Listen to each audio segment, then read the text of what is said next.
Yeah, you guys can't imagine how much I wanted to come up here today dressed in a black turtleneck. It's my Apple joke. That's what I've learned in the last 10 weeks. I'm Kate Rowland. I'm a family doctor in the Department of Family Medicine here at the university.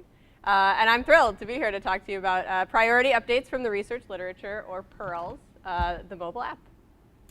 So a PURL is an article from the medical literature that the PURLs team has identified as potentially changing family medicine practice.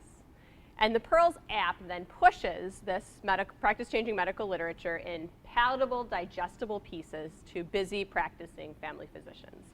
And I want to be upfront about the fact that this app does not push a ton of content. That we identify out of the enormous bulk of the medical literature, the 1.2 million studies that are indexed in Medline, our big medical repository for medical literature, 1.2 million studies, at least 5,000 of which are potentially relevant to family doctors. We pick about 18 of them to push out to family doctors. And the reason that we're cool with this number is that it turns out that if you can get a family doctor to make even one practice change based on science instead of based on like fear of lawsuits, which is what we usually change our practice based on, that changing practice behavior based on science is an enormous coup in medicine. We're going to talk more about that, but that 18 number that you're going to see a lot of is something that we are absolutely cool with. First, let's talk about family medicine in the event that there are no other family doctors in the audience. Here's what I do all day. I see everybody in your family. I see children, I see adults, patients in the hospital. I'm actually on call right now. Patients in the office. I get out of bed in the middle of the night to go to the hospital and deliver babies. That is the breadth of medicine is the wonderful thing about my specialty, and also, in fact, leads to the problem that I'm trying to solve with this app. The problem is there's too much research to read. Again, we've come up with this number. I actually had to go into PubMed to come up with this number of about 5,000 articles that the typical family doctor would have to read in order to be sure that they were learning everything new that has come out in the last year. You start at the brain, go down to the feet, everything basically in between is potentially relevant to family medicine. Only the most relevant articles, though, become our PURLs. They go through this rigorous and repeatable process that we've developed over the last 7 years. So everything that we push out as a PURL is going to meet these 6 criteria. It's going to be scientifically valid, meaning that you can believe the results based on the science that the authors have presented. Highly relevant to family medicine, hopefully goes without saying. Applicable in a medical care setting, which means that it's something that doctors do with patients in a typical doctor-patient setting. Immediately implementable, which means that as soon as you've read that piece of that new PURL, that it's something that you can go out and do with a patient. Medications are FDA approved. Therapies are generally covered by insurance and accessible. Clinically meaningful, meaning that beyond being statistically significant, the results will also matter to patients. And most importantly, it will be a change in practice. We are not going to publish an article that says smoking is bad for you. We are going to publish an article that says here is a novel way to help your patients quit smoking. PURLs are created by a team of more than 60 doctors from across the US. This geographic variation helps us account for the fact that there is geographic variation in practice patterns across the US. We have a long history of our content being trusted. We're currently publishing in print in the peer-reviewed Journal of Family Practice, which has a subscription base of about 95,000 print subscribers. We're also published online in the Journal of Family Practice online website, jfponline.com. That's where you can find the PURLs currently behind their paywall. All of this leads to the fact that doctors will not read anything that is not explicitly relevant to their practice. We solve this problem by trying to make sure that the PURLs app pushes only the most relevant content to family doctors. This helps them know that we will not waste their time. This helps them trust us. Let me give you some examples of how the PURLs app will do this. This is Catherine. She's one of my partners. Like me, she does full scope family medicine. She sees everybody in your family, does everything.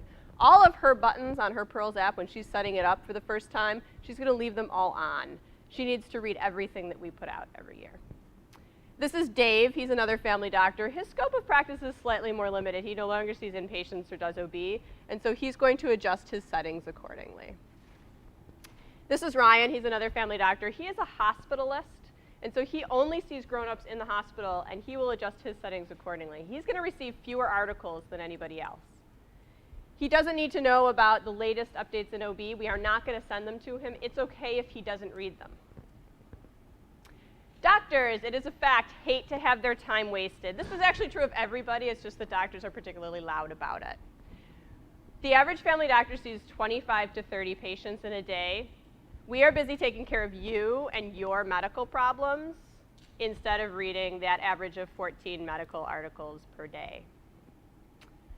The PURLs app helps to take care of this by, if your device happens to be off when something like really important, we're only going to bug you 18 times a year. So if your device happens to be off when that time comes, we're going to put a little alert up. The alert is not going to say, hey, go read your PURLs app. It's going to tell you exactly the message that we have to say. In this case, use aspirin to treat acute migraine. It's not going to be the whole message. You are going to eventually have to open the app if you want to know exactly what to do. But it's going to give you a pretty good flavor for what's going on. If you happen to be using your device for something extremely scientific and rigorous, like playing cut the rope, the message will appear at the top of your screen. Oh, that makes an interesting noise when you use the laser pointer. Another truth about doctors, there are three kinds of doctors when you're trying to get them to change their practice from the thing that they are currently doing to something new based on science. One group of doctors says, do not waste my time, tell me exactly what you want me to do, the end. The other group of doctors says, maybe I'll consider it, just prove it to me. The bulk of doctors, however, sits in the middle of, tell me what you want me to do as quickly as possible, but prove it to me in the meantime. The PURLs app happily can accommodate all of these people. This is the main sort of menu reading screen. This is just a list of a few of the PURLs that are in there. When you tap on one of those PURLs, it brings you to this. This is the title. And you have an option of reading three versions of the PURL. This is for the people who are solidly in the don't waste my time category. This is the recommendation at a glance. Less than 100 words, meant to be read in less than a single minute. It tells you exactly what to do. You can take this information, and the next patient that you see that has a migraine, you can take that recommendation and implement it right away. For the person who falls in that sort of general category of don't waste my time, but give me enough information that I'm going to trust you, this is 300 to 400 words meant to be read in 3 to 4 minutes. Enough information enough science behind your recommendation that they're willing to trust you, along with enough information that they can, again, take that recommendation directly into their medical practice. For the slightly less trusting, the full details of the original article as it appeared in print in the Journal of Family Practice, 12 to 1,500 words, meant to take several minutes, meant to be a bit of a read, if you will, for those who really want the details. They're easy to share with a friend or a colleague, easy for you to email to yourself, easy to favorite, or to mark to be read later. I said I'd come back to this, now it's time to talk about it. The reason that it's okay if only one doctor makes one practice change based on science is that this doctor will go out and will say, oh, maybe I should use 900 milligrams of aspirin instead of what I currently use to treat maybe one patient with migraine. Because the average family doctor will not see one patient with migraine in a year. On average, your typical family doctor will actually see 400 patients with migraine. So we can handle publishing and disseminating 18 PURLs in a year because these numbers add up really quickly. The other reason is that we have, as I said, about 95,000 print subscribers to the Journal of Family Practice. So if even half of them, I don't know, recycle the journal without ever reading it, which may happen occasionally, I don't think so, but it's possible. If not all of them even adopt the app as a mechanism of reading this kind of literature, if only a tiny fraction of them ever use the app, read a PURL, and say, that's interesting, maybe I'll change my practice based on this new science, let's say we get 100 of them. We get 1% of those print subscribers to adopt some practice change, some behavior change based on this new information.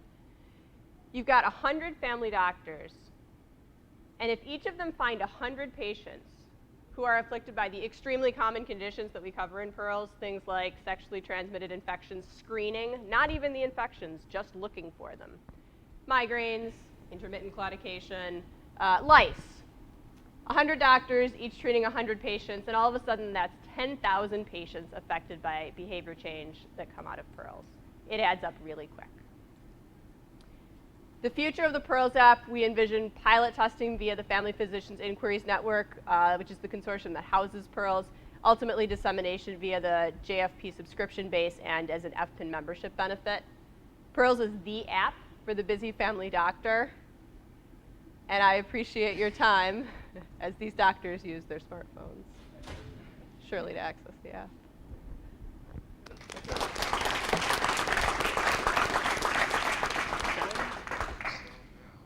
I've stopped. So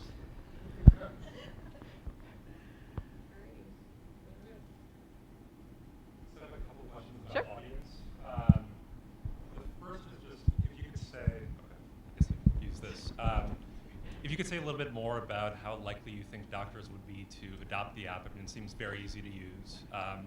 But I guess the second question is about the scope of audience, whether you could see something like this being made available to patients, for instance, who want more knowledge about the kinds of, the forms of treatment or the kinds of procedures they're likely to come across in these different fields. Yeah, so there's no reason that patients couldn't use it. It's more relevant for doctors who have a baseline knowledge, and this is, again, meant to be, it's not meant to be something that they necessarily access every day. There is a search function where you can go back and say, oh, I sort of remember reading that PURL about, treating colic, in infants. Let me go back and read that.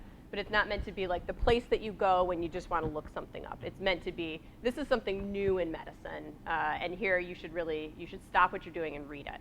And we're trying to create few enough of them that doctors are willing to do that, but enough of them that they really pay attention to them when we put them out. So yeah, no reason that patients can't read it. They're written in user-friendly language, so you need certainly some medical background, but they're not quite as methodologically dense as the things that appear in original research journals. As far as uptake, I actually envision that certainly for my generation of doctors, the smartphone platform is far more appealing than a traditional paper journal. Online journals are certainly are also have their place, but people like that point of care platform. So Kate, great application. Quick question about the online experience. So I understand how PURLs are great for sort of electronic media, including web and mobile. How is it different? How is your app different from, say, just a web interface to the journal? So right now, the ones that are on the website, you can access this month's PURL, and anything before that is behind the paywall. So that's one way that the app is certainly, right now, is certainly better. The app will also tell you, as soon as something new comes out, it'll let you know. And again, these interruptions don't come often enough. Like, we're not going to tell you, there are other products that's like every day, they will send you an email and say, hey, there's something new. It's not necessarily important, but it's new. And it's Thursday, so we're going to send you one. So that's one way that it's certainly different. And having the app just to be like, there's not that many of them, but this is really important. Pay attention to it. Here's the absolute bottom line of what you must know or you must take away. And that's why this particular product is particularly a good match for this platform. Next. So, It's particular overlap with your area of interest. right, yes. So, does one have to subscribe to the Journal of Family Practice to have access to the app? So those details are a little unclear right now. So right now, the wonderfulness about this, about how we create this product is the copyright is held by the not-for-profit corporation, by FPIN, that oversees the creation, this network of doctors that creates the actual product. So because they hold the copyright, right now they will control the dissemination of the app. So we get to make those decisions. I work closely with them, and we'll see whether there is, because they're a membership-based organization, they plan to offer it as a membership benefit.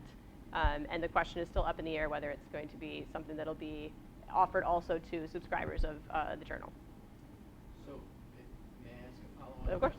So there is a certain policy of NIH that publications supported by NIH must be made public within a year. Mm-hmm. Some element of this program is supported by NIH Yeah. funding.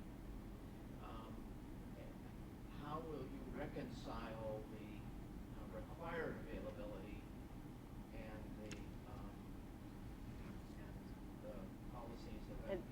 And so some of the FPIN content is, so some of it's younger. Most of it is available in PubMed Central, and thanks to my delightful programmers, most of it is available with a click. At the bottom of the page, you can click to the references, and then should be able to click through to the original references, and it should be available there. It may not be quite as easy to read. It may not be quite as convenient, but it should be, by the time the PURL has aged out of the paywall time, it should be in PubMed Central. Maybe you come out with a version called aged PURLs or stale PURLs. Stale PURLs, not quite as. Cultured PURLs. Cultured PURL. Yeah, open access PURLs would actually be my preference. So Kate, you mentioned that these PURLs are also available on the Journal for Family Medicine. Mm-hmm. If I didn't have the app, could I say subscribe to the journal and then read the PURLs that Yep. are there? Mm-hmm. Yeah. Okay. Are you planning on having a comment section or any kind of social media? Yeah. So this was our minimum viable product, but I would love to be able to share this via social media and have some social media interactions. We just didn't make it there in our 10-week time frame.